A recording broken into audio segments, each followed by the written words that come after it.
من يهده الله فلا مضل له ومن يضلل فلا هادي له وأشهد أن لا إله إلا الله وحده لا شريك له وأشهد أن محمدا عبده ورسوله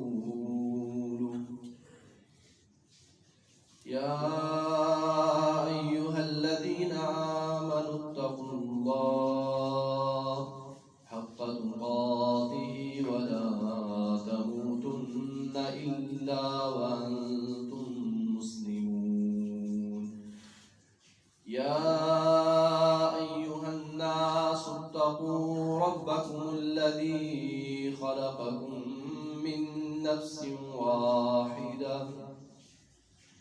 وخلق منها زوجها وبث منهما رجالا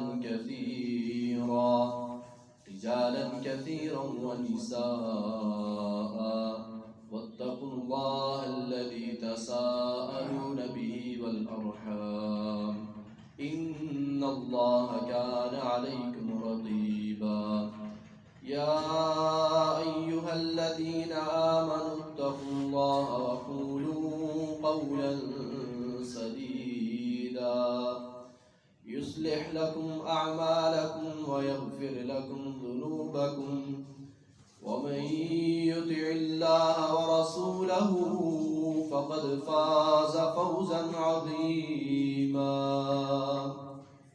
أما بعد فإن خير الحديث كتاب الله وخير الهدي هدي محمد صلى الله عليه وسلم وشر الأمور محدثاتها وكل محدثة بدعة وكل بدعة ضلالة وكل ضلالة في النار اللهم صل على محمد وعلى آل محمد كما صليت على إبراهيم وعلى آل إبراهيم إنك حميد مجيد اللهم بارك على محمد وعلى